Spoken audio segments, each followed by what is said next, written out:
Yo, what's up, everyone? Welcome back to the Play Legit podcast, the premier podcast for gaming and real talk. We are your hosts, Koerri, Elijah, and KJ. KJ, what's going on, bro? What's happening, man? It's been a minute, buddy, but I'm here. Yes, sir. And we're here for the mega wide edition of the podcast. We got a lot of stuff to cover. There's a few things that we missed in our slight hiatus, so we're going to cover a lot of that, as well as some topics that are more current and up to date for you guys as well. It's going to be a great show, but before we get into all of that, I do want you guys to check out playlegit.net, because that's the home, that's the hub, that's where you're going to find everything related to gaming and real talk. That's where you're going to find the podcast. You're going to find original articles, reviews, interviews, all different types of stuff is going to be on that website. So you're going to want to check out playlegit.net, but then you're also going to want to subscribe to the YouTube channel, because there's a lot of content that we have there as well. You know, our original shows, this show, of course, previous shows, events, special events that we've done in the past, and special events that'll happen in the future. You're not going to want to miss out on any of that stuff. So check out the Play Legit Network on YouTube. Hit that subscribe button, hit the little bell so you get notifications whenever we upload. And of course, you're gonna want to subscribe to us on iTunes as well as Spotify, because that's how you can get the audio version of the podcast. Listen to our soothing voices on your way to work, while you're working, on your jog, whatever it may be. Hit that subscription, stay tuned to the Play Legit podcast, get your gaming news, get your your real talk in your earbuds every morning, every week. So hit those subscriptions up.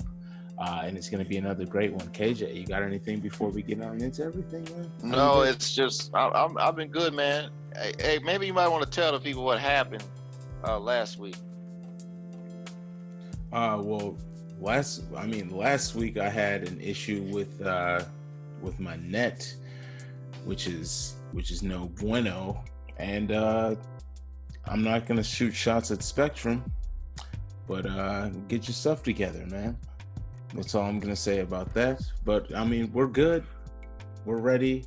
The Last of Us Part 2 is not done yet. I still have not completed that. Before KJ can attack me, I'm gonna go ahead and out myself. I still have not finished the game. But it's okay, because when the time is right, it will be done. Yeah, but everybody already moved on. I know, bro. I know. Luckily, everybody already had their opinion on the game before it came out, right? That's fair. That's my cop-out, yes. Yeah, there you go. Well, they paved the way, brother, so now I just gotta walk. There's this beautiful path here. I might as well walk along the path, right? Man, but we got some great stuff to get into today. Me, with the first topic, I am not, you guys know how I feel about Xbox. But what I will say is Xbox, one title that you typically can rely on when it comes to Microsoft is Halo. But there was some big news that happened with Halo Infinite, which is basically the Microsoft Fortnite that will be coming out. It's not going to be released this year. It got delayed till 2021, but there was some big news that came out with that as well. It's looking like we're going to be having 120 frames per second on Halo Infinite, and the multiplayer is going to be free to play, hence why I called it Microsoft's Fortnite. KJ, how are you feeling about the delay? Do you even care? I know you're not like the biggest graphics guy. You could, probably don't really care much about frame rates too much. But the graphics, do you think this delay is going to improve the graphics? They're saying that we're going to be having these 120 frames per second gameplay. Are the graphics going to be improved to make that even better, even more soothing on the eyes, you'd say? I think this delay needed to happen. Look, whether you like Halo or not, it doesn't matter. What we know is that Halo is Microsoft's golden goose. It's their Mario, okay? So for that to be anything less than spectacular in terms of like visuals, everything around, is just absolutely unacceptable. I saw the video. My comments still stand. It looks like it'll be a fun game. Looks like it has good gameplay. But none of us were jumping for joy about the visuals. They didn't bring it in terms of the visuals. And like Koerri said, he's just kind of baffled as to why they led into the conference with that. It's simply not acceptable, the graphics that they had. I mean, it's not even me trying to be cold or anything. It's just it's being realistic. It's being real. This is the next generation, the newest system, the new visuals. You need to show us, and that kind of goes back to what we were saying about the Microsoft conference as a whole. It just didn't. It just gave off that vibe, and Halo was the one that started that entire vibe of like, hey, y'all don't have to get the Series X right now. You can wait. And with a game looking like that, yeah. So again, like this generation as a whole, there hasn't been too many games. Oh, pardon me, this upcoming generation, there hasn't been that many that I've seen visually that have just had my jaw on the floor. It just has not happened. But we were expecting something a lot more, especially from their absolute top tier company. So I will go harder on a game like Halo because that is supposed to be their absolute best. And what I want to know is like, so this 120 frames per second that they're touting is being, so incredible, If the game looks like trash, it's going to be easy to do. Well, what I was going to say is, what is Microsoft marketing? Are they not trying to sell the new Xbox, or are they just trying to get people to play Xbox on their mobile devices? Example, the new Note S20 or the Note 20 or whatever Samsung's latest phone is called.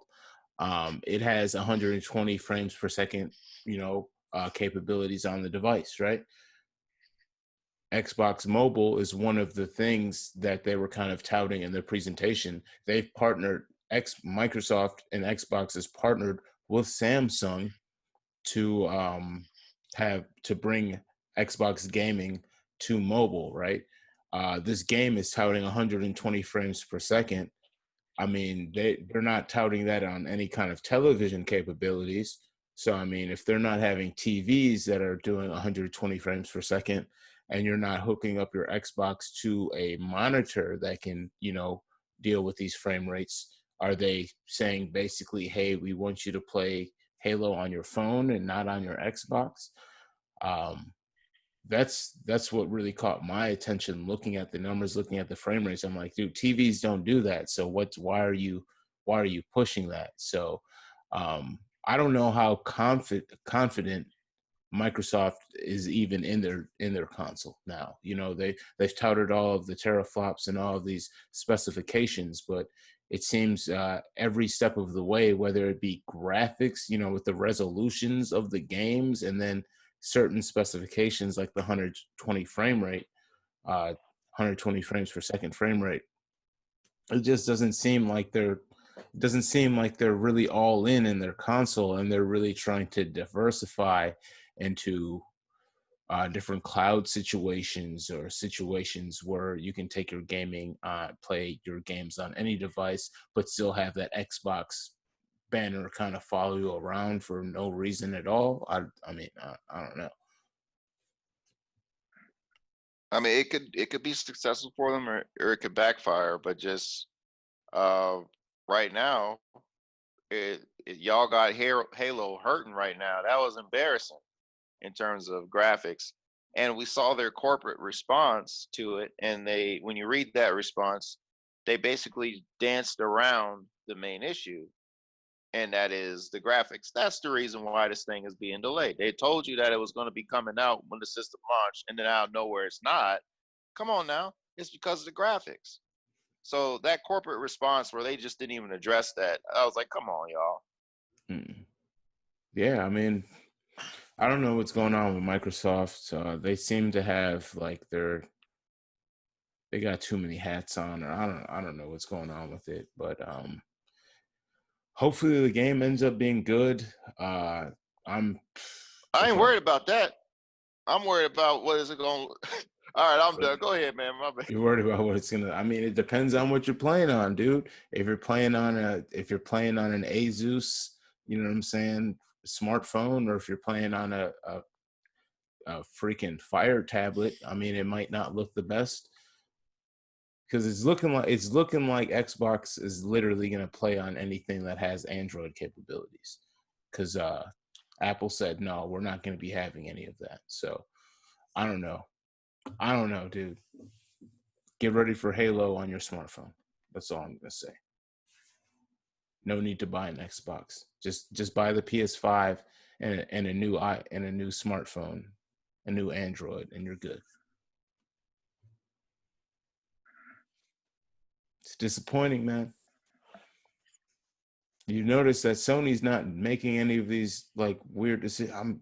I'm not trying to make this into a conversation about Xbox versus PlayStation, but Sony is not doing any of this extra stuff. They're literally like, this is our console. We're gonna have amazing graphics. We're gonna have the exclusives. We don't care what you do on your phone. None of that matters. I didn't really Same. see those graphics yet, but I hear what you're saying. I mean, we've seen demonstrations of some of the stuff, you know, like the Unreal Engine 5. Now that's going to be on both systems now. Yeah, right, but it was rendered on a PS5, so we have an But the Series idea, X is more powerful. but we have an idea of what the graphics are going to look like. Don't trip. I'm going to come at. Don't trip now. It's okay. You know that's it's all right. It may have the teraflops, but let's see how it's optimized, because it seems like they're not spending all of their time on the console. It seems like they want you to play games on your phone or on your That's computer, fair. or maybe on the Xbox. So when it comes to optimization, Sony seems to be focused on one thing, and Xbox is spread all over the place. You know, I'll tell you this, at least Sony wants me to buy their PlayStation 5. I still don't know if Microsoft wants me to get a Series X or not. I have no idea. No, They're trying to do too much. They're all over. You know, we got the phone, the tablet, the refrigerator. They're doing too much. They're doing too much, and Halo's not doing enough. So, they're doing too much, but your major title ain't doing enough. So I don't know, but let's keep it moving into another title coming out exclusively for Microsoft and the Xbox. This is a title that has been known and loved. Some would say it is a ripoff of the Teenage Mutant Ninja Turtles, which tons of things, back in this era were. But they're bringing it back. This game gave me grief when I was young. The original title still actually kind of give me grief. But Battletoads is back, and it's coming back soon, actually within a week, 7 days. 6 days from when you hear this. On the 20th of August, we're going to be seeing Battletoads. They had the release trailer that came out. To me, it looked like they were selling a cartoon, but I don't think they have a cartoon in production. I almost kind of wish this was just a cartoon and not a video game, but that's just my opinion. KJ, what you feel about Battletoads? Yeah, I still do not like the art direction that they took with the Toads. I like the colors that they use. The color palette looks pretty interesting, and also I like the variety in gameplay from seeing this newest trailer. In terms of like just sitting down and playing it with friends, looks like they're not having online. They keep leaving that out as a feature, so it looks like it's not going to have online. I would like to be proven wrong on that, because if it doesn't, that's a pretty big disappointment. Because again, like a lot of people have been waiting on a new iteration of Battletoads, and to not have online this modern landscape, that's just lame, especially coming from a Microsoft-owned company. What a cop out! But so I want to be proven wrong, or I want an update that has it. But with that being said, I was really liking the levels, all the quick clips that they showed. It's not just a simple beat 'em up. They had platforming areas. They had, of course, when you're on the speeder bike, they had different camera shots and stuff. And Admittedly, it was a little tougher for me to get into it because of the art direction, but it still really looks like they put a lot of work and a lot of effort into they. I mean, they were like, all right, this is our art style, and we're going all in with it. So maybe after playing it for a while, maybe I'll get used to it. Maybe I'll get readjusted because it seems like they're trying a lot of different concepts within that game. It's like a lot of genres coming at you at one time. Yeah. And the gameplay wise, it does actually look good, and I like the speeder bikes that they brought that back. You know, they didn't just do a cut and paste or a dry remake of, you know, of Battletoads. They actually went back to kind of the roots. They found the things that people loved about the game and, you know, updated them, made them new, and brought them into the new game, which is actually, I thought, was pretty dope. It seems like there's going to be a lot of like cut scenes, a lot of dialogue going on in the game as well. I have questions about how long this is going to end up being as well, especially with all like the voiceovers and the dialogue and the cutscenes and stuff that it appears it's going to be in the game. Maybe it's not. Maybe it just seemed like that based off of the trailer that we have. Um, but yeah, I mean, it doesn't look horrible. Definitely looks. It's definitely not a $70 pickup, but I don't imagine it would be. This is probably, Come on now. I imagine it's going to be a you know, a smooth $40 pickup or something like that. A nice Oh, I'm thinking $39, I imagine. $20, man. I mean, voice actors have a good union, bro. So I don't know, man. There was seemed to be a lot of voice acting going on in that. So I mean, who knows? That's Um, fair. but I mean, it doesn't look bad. The art direction, it's like this is so much like Battletoads is so much a Teenage Mutant Ninja Turtles clone. They even kind of like ripped off the art direction of the new Ninja Turtles that no one even likes, They which sure is did. it's like we don't even like that type of this version of the Ninja Turtles, and you still ripped it off because it was the newest one. But it Can is I what just it say real quick? I do like that they went back to doing 2D and is. hand drawn animation with Ninja Turtles. I was like, sweet, it's cool that it's back to that. But yeah, that art style, man, so okay for me. That particular art style, I don't hate it, but I don't like it for both of these franchises. I don't like it for Turtles, and I don't like it for Battletoads. Take that art style and put it on a completely different franchise, and I wouldn't have a problem at all. Yeah, I would say it probably would work best with like an original franchise, like something that Yes, people haven't grown with for 30 plus years, you know? Like this is dear to me, and now you're making it look like some zany, you know, it's like it's not horrible art, and you can do a lot with it. It's just, yeah, with the properties, it doesn't work. But Battletoads, it doesn't look bad, you know, if you're ready for some couch co-op.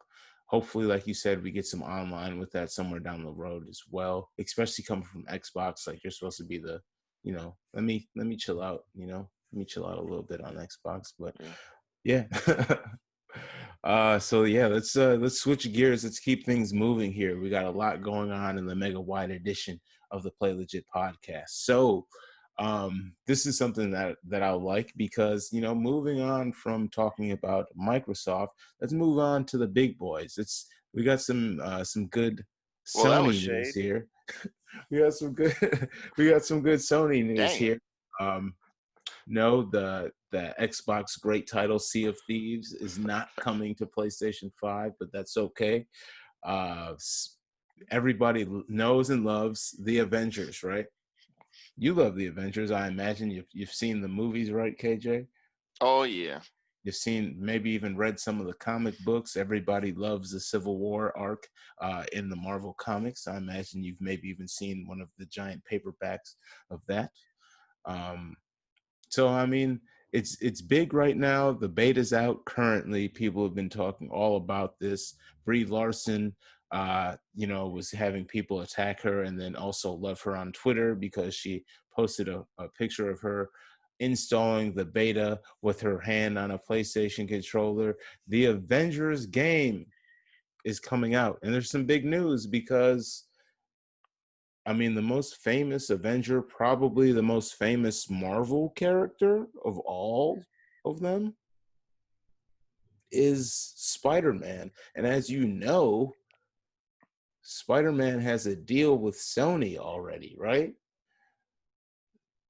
But you can't have an Avengers game and not have Spider-Man. So it looks to me that Sony has done the most ultimate finesse. This is a precedent that may change gaming for, I mean, the landscape of gaming for who knows how long.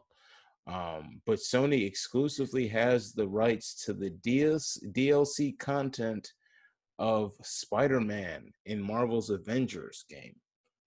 It's exclusive to Sony. It's not a timed exclusive. It's if you don't have a PlayStation, you can't use Spider-Man in Marvel's Avengers by Square. Is this fair? Do you think this is gonna cause a giant rift somewhere in the gaming community, in the business of gaming?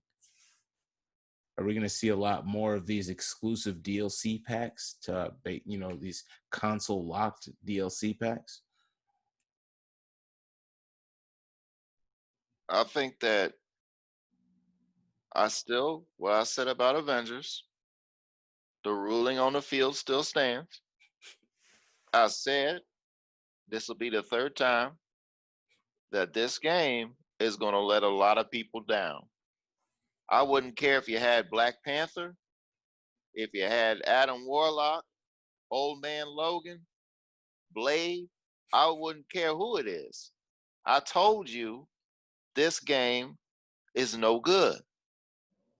And I'm still telling you that. So I don't, in this particular game, I don't care. Sorry. Oh man. I mean, I will say I did say this. I mean, to me, this is like a spring sale pickup, Um, but I think what this kind of symbolizes, especially with this kind of being one of the first titles that is moving us into this next generation of gaming, for a company to be able to finesse a move this big, this is going to cause a mass buyout of different intellectual properties, almost like what we've seen Marvel do, not even Marvel, but Disney do with Marvel and all of the different Star Wars, the different properties that they've assumed control of. Same thing with AT&T and Warner Media, buying out DC and, the wizarding world of Harry Potter and all of these properties so they can have rights for video games or whatever it may be. So this actually isn't necessarily new because if you remember Soul Calibur 2, how the PlayStation 2 version, Heihachi was exclusive. Mm-hmm. The Xbox version, randomly Spawn was exclusive. And of course, the GameCube Link was exclusive.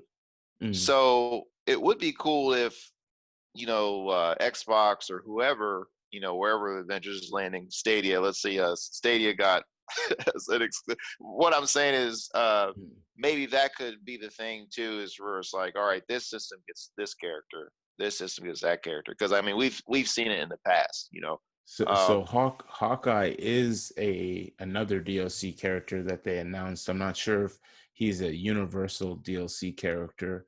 And to your point, you make a good point in theory, but I mean, this is Spider-Man, bro.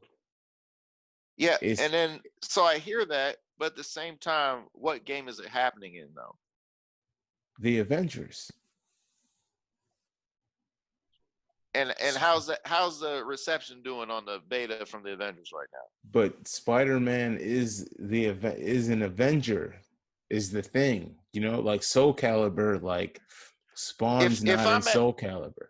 okay, I'll put it to you like this. Spider-Man literally is an Avenger. You're out. So So you're let me put saying it to you like like this. you can't have this Avenger that should just be in the. It's not like they were like we're gonna give you Batman for some reason in the Avengers game, and it's like since it's not a part of the universe, it's just some one-off thing. It's like literally it's Spider-Man. If I'm standing in front of a dumpster, right? I'm looking at a dumpster, the lid's open, and I get a 5-star dinner in my hand. And Right. instead of eating that 5-star dinner, I throw it in the dumpster. That 5-star dinner is in the dumpster. That dumpster is trash. If I take that 5-star dinner out of the dumpster, I'm still taking part in trash. I mean, That's all I'm saying. yes, you're right. You would be taking part in the trash. So in other news, so what do you guys think? Do you guys think it's fair? Let us know in the comments below. Do you think it's fair that Spider-Man is exclusive to Sony? I get that if you have a 5-star dinner and you throw it in the trash, that it's still gonna be trash. So what do you guys think about Marvel's Avengers? Do you think there should be is there another character at the caliber of Spider-Man that would be fair to have locked to, say, Xbox? Let us know in the comments below. Who's I can tell equivalent? you Hawkeye ain't it. I can tell you that. Yeah, right. So I mean, who could it be? Who could it be? Who do you guys got? But in other comic booky news or whatnot, we also from the devs who brought you the beloved Batman Arkham series, we got a teaser from Rocksteady, if I'm not mistaken, that Rocksteady Games. Rocksteady Games is making a Suicide Squad game. Now, there was no information. They literally just kind of like posted like a logo or whatnot of the Suicide Squad. But everybody's been saying, hey, Rocksteady should make a Superman game. Rocksteady should make this. They should do this. What are they going to do next after Batman, after the Arkham series? And it looks like they're taking their hand at Suicide Squad. I don't know exactly what this would be. I just wanted to give maybe like a quick opinion of what I'd like to see from a Suicide Squad video game, seeing as I'm the resident DC fan here. Before you do that, I was going to say I did see a picture, and it was like people are saying it's either Superman or Bizarro, because if you look closely at the face, his face is kind of cracked a little bit or scarred potentially. So people are saying that may very well be Bizarro in the image. And that's pretty much all I've seen thus far. So, I mean, I wonder what the story would be then. Bizarro could potentially be the main villain, I suppose. They wouldn't I don't see them utilizing him in the Suicide Squad. If I'm mistaken, let me know in the comments below. But I don't think Bizarro was. I know he was a member of the what was it in Super Friends? The Legion of Doom or Legion of whatever. Doom. Yeah. Legion of Doom and Super. How did that slip my mind? But yeah, I don't think he's ever been a part of the Suicide Squad. So I would imagine if it is Bizarro, that he would be the bad person, the main villain. I don't see it being Superman, because why would they have the Suicide Squad target Superman unless it was some sort of like Injustice or Elseworlds type story thing that they were going with. So I could see it being Arkham is its own universe, so they could have some type of nerfing thing that they've done with Superman. True. If it is in that Arkham realm, but I assume it would be in that Arkham verse.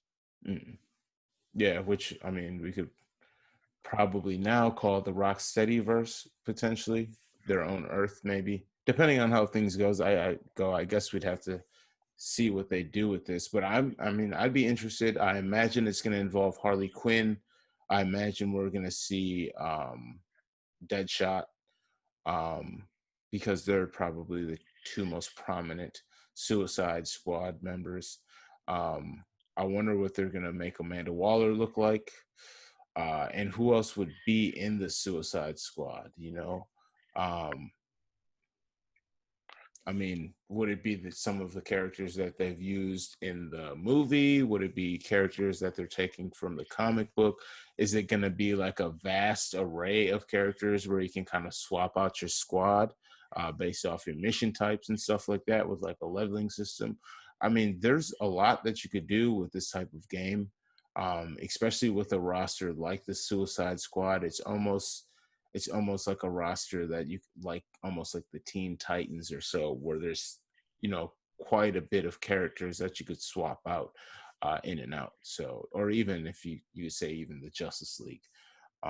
So it would be cool to see multiple characters, almost in like an RPG fashion, where you could swap out some of your favorite your favorite characters and play with whatever characters you like the most with your different combinations and stuff like that, and different skills, different abilities. Story wise, I just want it to be fun. I like different costumes and stuff. They've always done a good job with different costumes and all that stuff, and the gameplay mechanics were always fun, as long as it's not too similar with all of the characters, especially now getting into this next generation. I'd like to see a very vast, intricate, huge world, and like they said, these single player games are their focus. So I imagine this title being one of the first ones coming out, um, for this next gen.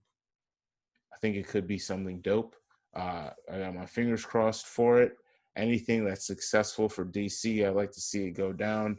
Especially after this week, there were so many firings that just happened at Warner Media and at DC and stuff. So get some good stuff out, so you guys that are still there, guys and gals, you can keep your jobs. We need you to keep your jobs out there in DC. For sure.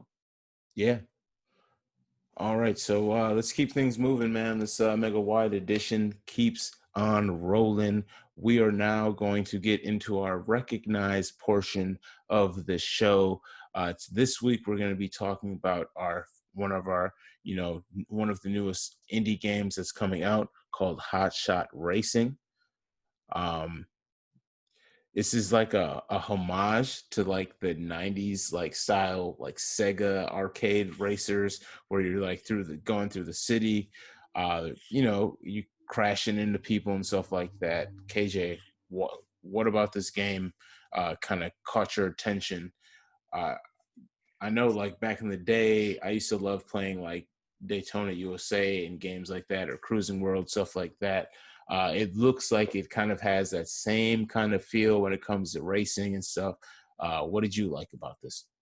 Yeah, I like the visuals, the sounds, and everything. Just they're doing everything they can to bring you into that era, and I think that is so cool. And I look forward to playing that. And I saw like the multiplayer options and stuff, and it seems like they're gonna have a good amount of content for people. And I just think it's gonna be a fun time, man. It just takes you down memory lane. It's gonna be a nice departure, throwback feel. Why not? No, I feel that. Yeah, and it features 16 circuits from around the world, ranging from a tropical jungle to a snow-capped alpine peaks to a Las Vegas desert, all bursting with with vibrant visuals and beautiful scenery. In the game, you'll also be able to jump behind the wheel of a variety of cars and play in time trials, Grand Prix, Cops and Robbers, which sounds pretty cool, and Drive or Explode game modes, that's also another one, Drive or Explode, I'm thinking maybe like a race against the clock, get to the finish line before you lose type thing.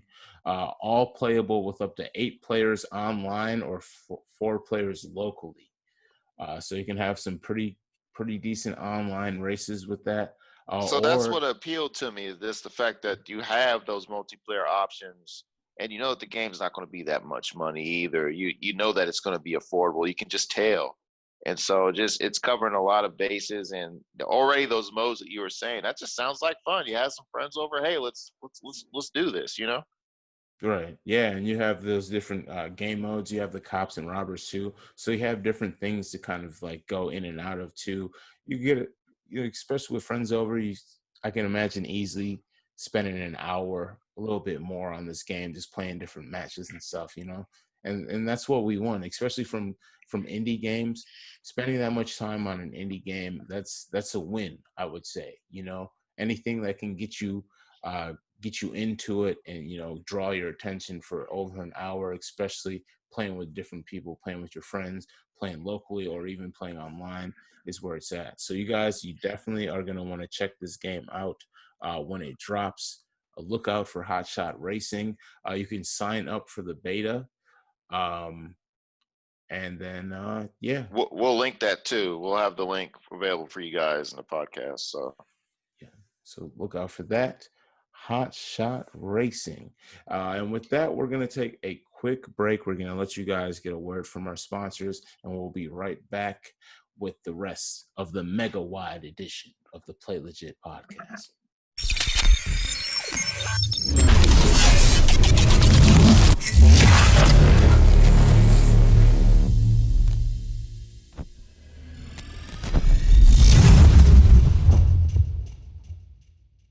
All right, and we are back. So, guys, we got some gameplay footage and a breakdown of some of the mechanics for Godfall. It's a title that's going to be coming out on the next generation consoles. Looks like it's going to be pretty dope. It's a like a slash and loot leveling up type game that's going to be coming out. KJ, what were your thoughts? I thought it looked pretty cool. You know, if you like dealing with swords, you like different types of weaponry, different combat styles, stuff like that. I mean, I think it looks like it's going to be potentially pretty cool. It does look like it could have the potential of maybe getting maybe kind of repetitive if these bosses and stuff and are very difficult in the game. Maybe it'll be different. What were your thoughts? I was very surprised when they said there's not going to be any microtransactions. I was like, oh, wow. So, seeing the game, it looks great. It does look like, I don't know if that's really a knock, but if I'm investing in the next system, I guess it kind of is. The graphics to me it looks like a PlayStation 4 game, but it looks good. I mean, it's still PlayStation 4 is still good graphics, but I'm just saying it didn't really uh, blow my mind as like, oh, this is next generation. However, it seems to me that the combat seems pretty fluid when you're getting into different fights. I've seen the character, and I was seeing just the people coming at you and stuff like that, and like you said, the different weapons that you could grab, and hopefully that the fighting styles that you're able to acquire with the different weapons. I'm hoping that the gameplay is as fluid when you actually have your hands on it, because it's one thing to see it in the video and it's looking pretty cool. They're going to make it look good. They want you to buy the game, so they're going to make it look nice. But I just hope when I get my hands on it for real on PS5 and PC, that it is the real deal, that it does feel good, because you do run the risk of it getting repetitive. It does look like a grinding type experience. It's cool that they are going to have 3-player cooperative. That's awesome. So if they can implement that in a way that they can utilize the co-op in a unique way, that could add some life to it. And again, like the fighting styles, getting different weapons, that's going to add some life to it. So I'm hoping that they really go all out in that aspect. And I'm sure they have other things up their sleeve to keep it fresh for people, because yeah, we don't want it to get repetitive, especially when it's most likely going to be $70. True that. And just looking at kind of some of the stats or whatnot, of the game, it's looking like they utilize the Unreal Engine 4 for the game. So that may be why it looks like a PS4 game, because I would say this is probably the tail end of titles that they were planning on releasing on the PS4, but with the launch of the PS5 and everything, they probably decided to just release it on the PS5 just because of the timeline and stuff. Put that over there for me. So I mean, it is what it and is. Put $10 extra on it. Yeah, we'll make a little bit of extra cash on that, but the no microtransactions may make it worth the $70. Just knowing that's that true. you're gonna buy the game and you're gonna get everything in the game. That is, as long as the game is complete. There's a bunch of different types of weapons, but if there's only 5 different weapons of the 4 or 5 different weapon selections that we have, what's that really all about? So I want to see a nice, detailed, robust game with tons of weapons.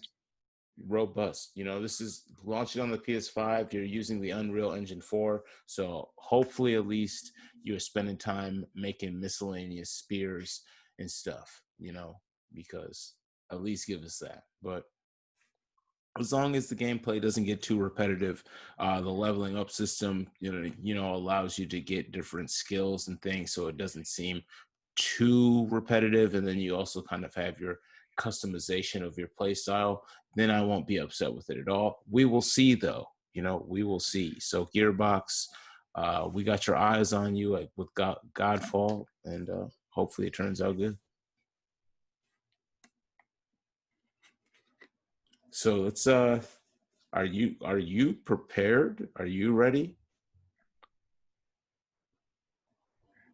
Maybe. What are we talking about?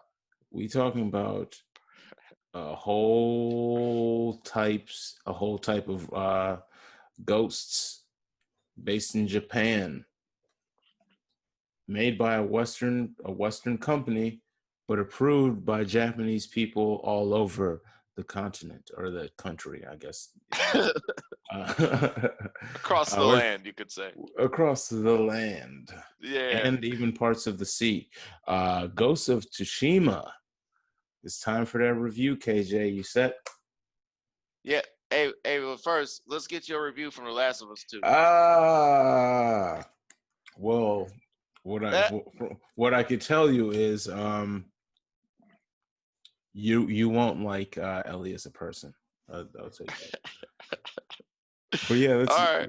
What's over the Ghost of Tsushima? Let's hear it. All right, so yes, reviewing Ghost of Tsushima, and you are Lord Jin Sakai, and you're basically trying to stop a Mongol invasion. This Mongol army, they are all over Tsushima, and they are attacking villages, they're enslaving people and taking up all the resources. They want the land, and that's just basically what's going on. And so your character is trying to stop that. Your uncle is in charge of things currently. They grab your uncle.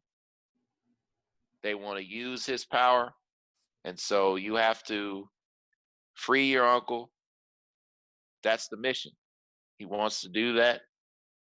Hopefully he can do it. And that's one of the big things that's going on in this story. It's getting people together to do that, building the team. That aspect reminded me of Seven Samurai.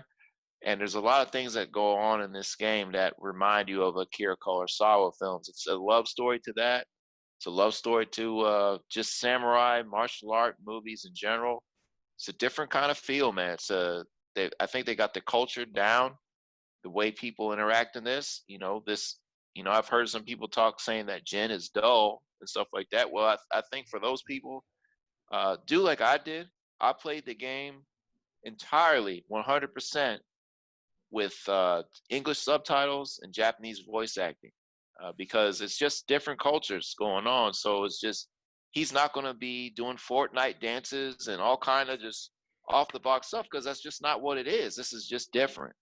And at the same time, this game can be so violent, but it can also be really peaceful too. And I'll tell you why. They play music that just is really soothing at times. And you go all around the island, and all the places that you engage in fights or just searching for things, the graphics are gorgeous. This is one of the best looking games I've ever seen. And they have a photo mode. You know, a lot of the single player games, I know Sony's really big on that with their games nowadays, is the photo mode. But with this game, you're going to want to stop and take photos. It's very inviting to do that because there's such a nice variety in locations and different colors that they try out, that you're going to want to stop and pause. And I like that you can pretty much take a photo at a lot of the major points in the game. You can pause and just take a photo. And I did that. I was remembering I was attacking a Mongol stronghold, and I literally had probably 20 to 22 people coming at me at one time. And I took a picture of that. And it was just really cool how he's standing in the gap just with his sword up like this. And there's just all these dudes coming after him. And I will say that the combat is really, really smooth in this game, but it's also difficult. You know, that it has a lot of the stuff from Arkham that a lot of people use, where certain attacks you can reverse, other attacks are unblockable, and you have to slide in and out of the way of things. But they do a good job of incorporating different enemies that will fake you out. So sometimes they'll pretend to do an attack, and then they're not at all, and then you leave yourself open. So it's different stuff like that, is understanding each enemy type, and which makes it harder when, so if they have a bunch of different enemy types with different attack patterns and they're all coming at you at the same time, you could understand that that would make it very difficult. But at the same time, it's very rewarding when you're able to overcome. And they give you certain gadgets that you can use to defend yourself against enemies. So you can throw down smoke, you could throw, you have bow and arrows, you have, poisonous darts. These are different things that you'll get to help you. And stuff like that, killing people stealth-like, builds up the ghost meter. But this is the thing Jin has to decide. Is he going to kill people like that, stealth-like, ninja-like, ghost-like? Or is he going to attack people up front? Is he going to challenge them to a duel? These are the things that Jin has to battle in his mind, because there's a code of honor. And if he's attacking people from behind, that's kind of going against his code that his uncle has ingrained in him as he's grown up. So he has to decide which line is he going to fall on. And so that's what the player has to do too as they're playing. How are you going to approach enemies? Are you going to be stealth-like and attack everybody from behind? Or are you just going to charge into a stronghold and just say, hey, get me everybody. I'm taking everybody out. Oh, So wow. it just makes it fun, just deciding how you're going to play the game in that way. I enjoyed this story mode. I thought a lot of the missions are cool. I will say towards the end, some of the side missions, they're fun, but they started to come back around. They just dressed them up a little differently, but a lot of it was the same side missions. So I would have liked a little bit more variety. I think I might have been spoiled a little bit with Red Dead 2, because Red Dead 2, the variety in main missions and side missions are just ridiculous in that game. So I think that might have spoiled me a little bit. But with that being said, this game is still really, really cool. The audio is fantastic. Like I said, the combat's amazing. The visuals are amazing. They even have another nod to Kurosawa. They actually have a Kurosawa mode. And when you do that, it actually turns the screen black and white and grainy. So you get that you literally get an old school movie vibe when you play it. So I recommend, if you're going to play it with the English subtitles on, Japanese audio on. I feel like that's how you're going to get the most out of it. And there's harder difficulties. I think even on medium, it's pretty damn challenging. So play it on even harder if you really want a good challenge. And there's, again, I think I could use a bit more variety in some of the missions, because they do start to come back just dressed up a little differently. But overall, I think this is a very strong Game of the Year contender. One of the last few probably AAA games that PS4 is going to get, but boy, it's going out in style. So I'm going to give Ghost of Tsushima a very strong 4.5 out of 5. Oh, wow. That's a good score. Dang. Well, based off of what I just heard, I definitely need to pick the game up, because that sounds fantastic. I love charging at people, so I imagine my ghost meter would be incredibly low. But the game sounds great. Anything that you can play as like an old samurai western too is you got me. You got me. So I'm gonna have to pick that up sometime soon when I get a little bit more time. But man, thanks, KJ. So you guys heard it, 4.5 MFs out of 5. That's a good review. What did you guys think? Did you play Ghost of Tsushima? Let us know down in the comments below. Do you agree with KJ's score? Do you think he's tripping? Do you think it deserves that perfect 5? Let us know what you think down below.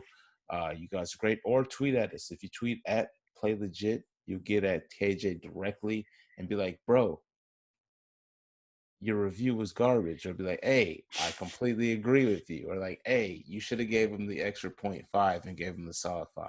Hit him up, hit us up, let us know what you know in the comments below. And with that, let's get into the final topic.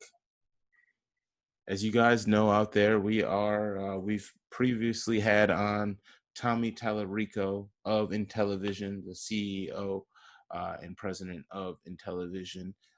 The Amico is a console that was supposed to launch coming up in October, but with this special event that they had on the 5th, we found out that that changed. It's going to be launching sometime in April, around April 15th in 2021. But we got to see a lot April about 4, 3, 2, 1. Remember?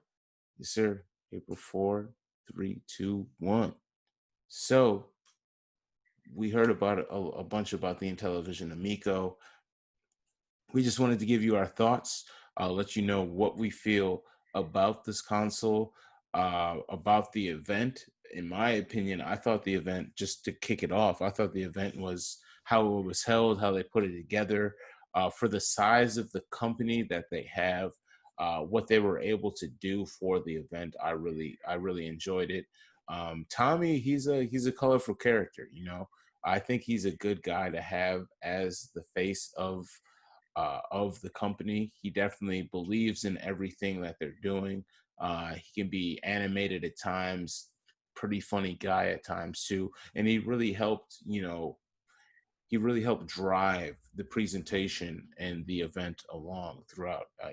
He even took time to answer some questions from people that had sent in questions at the end of the event as well, which is really cool. He's a really, really personable person. Came on the podcast with us. Definitely, you can find him easily online. He goes hard on Twitter. He definitely, reaches out to people a lot online too, and just spreads the word of the Amico. So he's some people don't like him for some reason. I think he's a cool guy, a likable person, and I really like to see how involved he was in the company.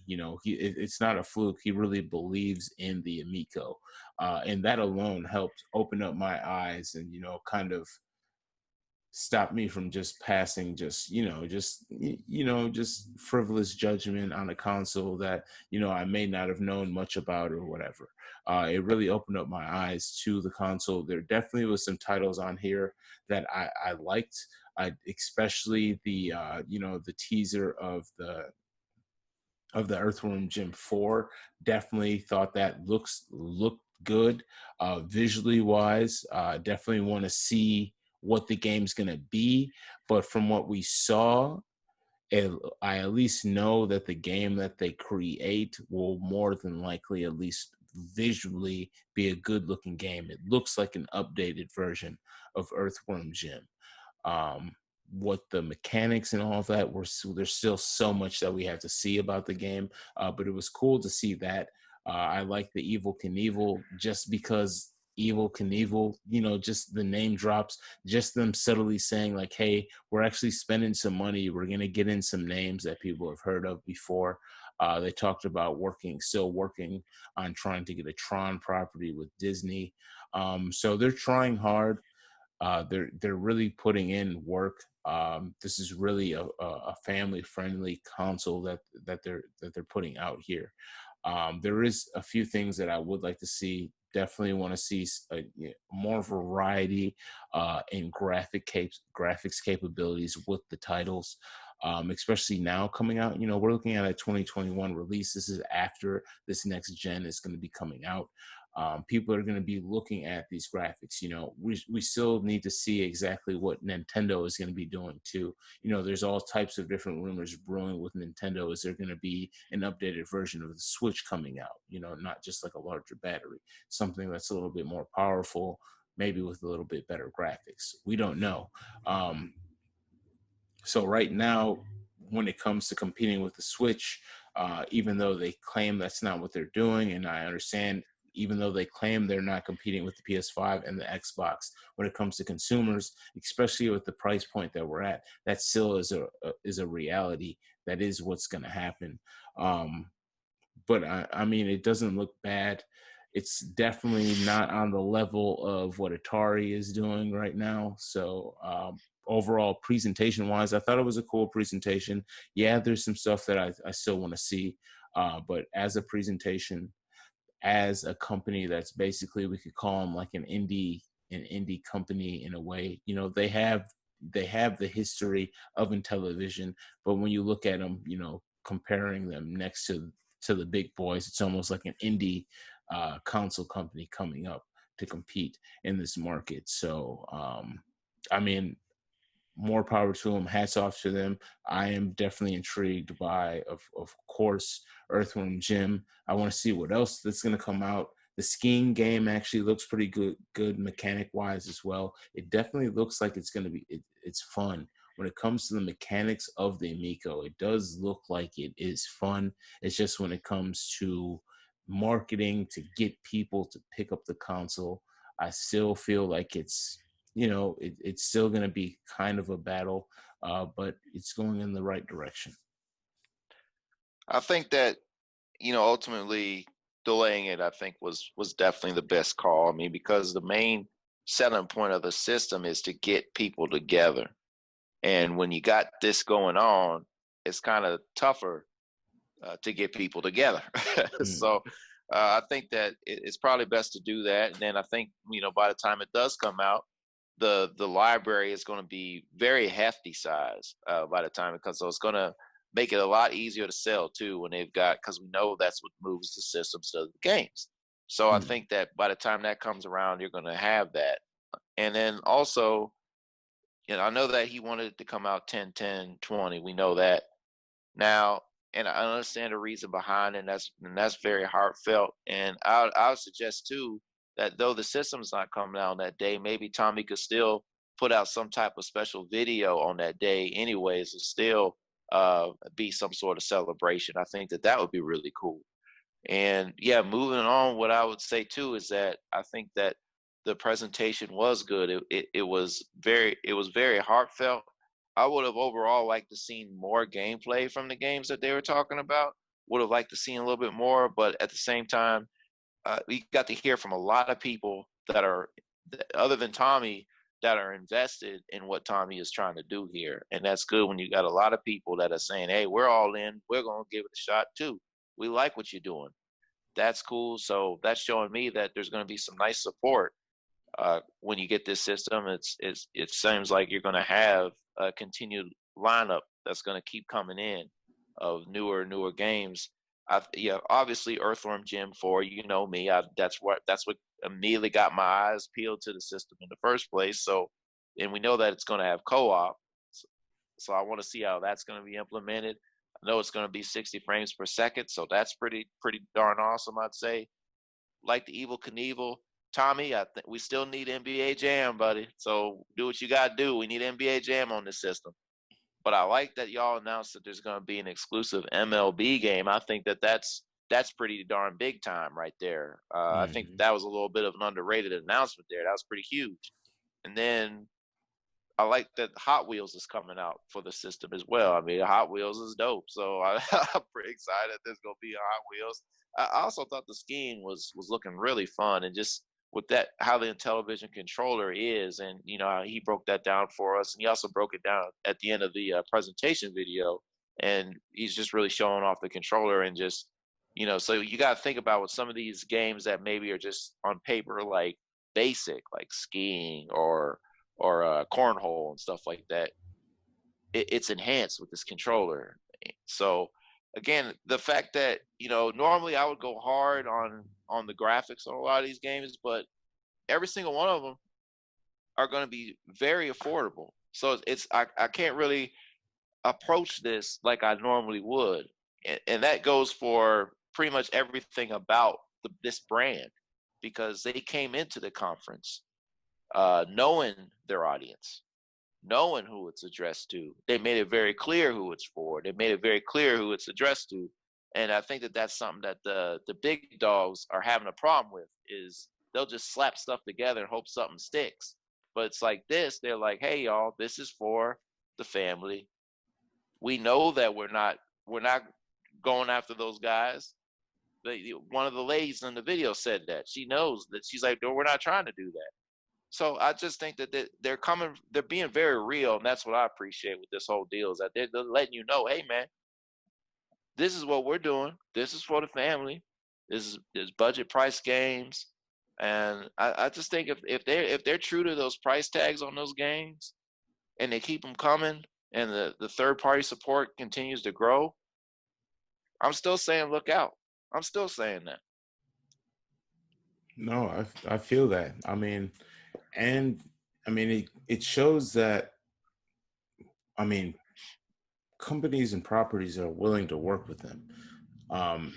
Their mission statement, what they're doing, kind of actually makes it easy for companies to want to allow them to make games. They don't have to worry about them taking their property and doing something crazy with it, because the whole niche about the console is it's family friendly. So you don't have to be concerned that, the MLB has to worry about Intellivision making some crazy, R-rated, M-rated freaking MLB game, because that's I would not want to play that though. It sounds awesome though. right. But the MLB would be like, whoa, we're not about that. That's not our image at all. So, I'd be down for it, but for their image, yeah, for their brand, that's not what they're going to want to do. So, they're in a nice lane. There's a lot that they can do. And I look forward to see the growth of the Intellivision. Like you said, the mechanics of the controller, they are dope. It's fun. Even with like the simple games, like the cornhole and stuff like that, like with the controller, it'll make it a good time to do it with the family. So I like the presentation.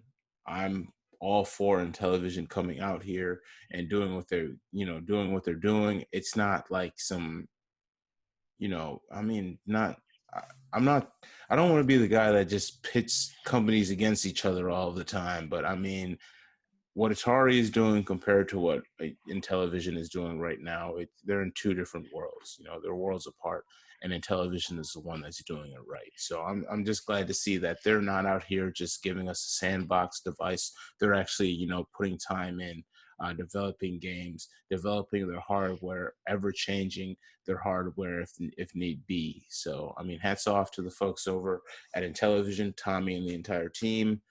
It was a good presentation. I enjoyed it. There's still some stuff that that we want to see, but it wouldn't be fair for us to just sit here and say, hey, like everything you're doing is perfect, because nobody's perfect, but you're headed in the right direction. Things are looking good.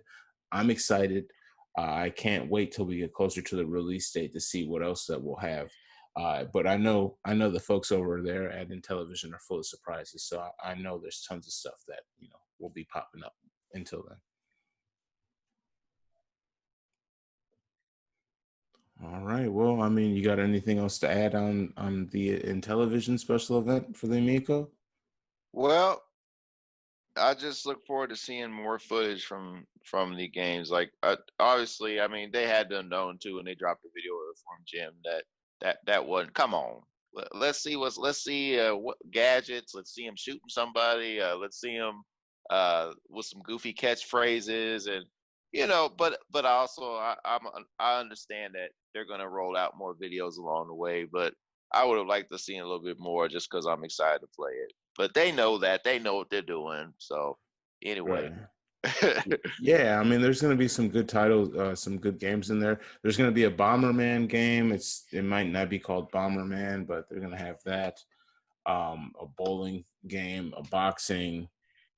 There's going to be a bunch of stuff. Burger Time, Caveman Ninja, a bunch of stuff. That Cloudy bomb Mountain, defusing game. You remember the name of that, like where you defuse the bombs? That was looking really cool, man. Bomb Squad, I think it's called. There's a Dracula, Dragonfire, Echo the Dolphin, 2021. May not be the official name, but Echo the Dolphin, Finnegan Fox. Finnegan Fox, buddy. I was liking that. Frogger. They're gonna have hockey. So there's gonna be a bunch of stuff. Kung Fu Master.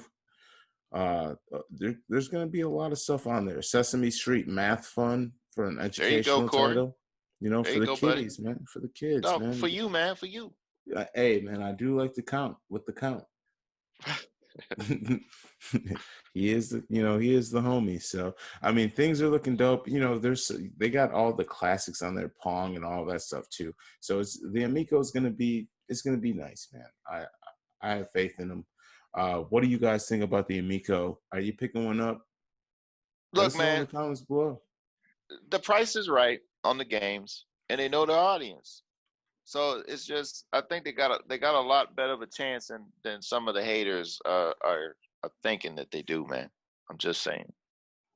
That's real, man. I agree with that. It's not bad. It's not bad. It is not what Atari's putting out. But hit us up, guys. We want to know what you guys think about the Amico. Did you enjoy the event that they put on the 5th as well? Hit us up in the comments below. Let us know what you guys thought. And also, we'd like to hear what titles you'd like to see on the Amico as well. Any cool ideas? Maybe we can kind of forward them over to Tommy, kind of drop those in the subconscious, so maybe you can get those happening. So, yeah. Altered Beast. I want to thank everybody for tuning into the podcast, the mega wide edition of the Play Legit podcast. It was a great one. KJ, man, before we get out of here, got anything you want to add? Anything you want to say to the people? You ready to review that game right now? Ooh, on the spot. So there was once a girl named Ellie. She was immune to a virus. She ran into a man named Joel, whose daughter once died. He saved her from being murdered by a group of people that were going to kill her. I said a review of the second game, not the first game. No, I'm getting prepared. And then, so time skip to the second game. Joel is written off like a villain on a bad reality TV show. And then it's like, hey, I'm Ellie. I'm in love, but you're in love with someone else, but I'm still in love with you, and now I'm upset. And then here's this other person that is, I don't know what you are.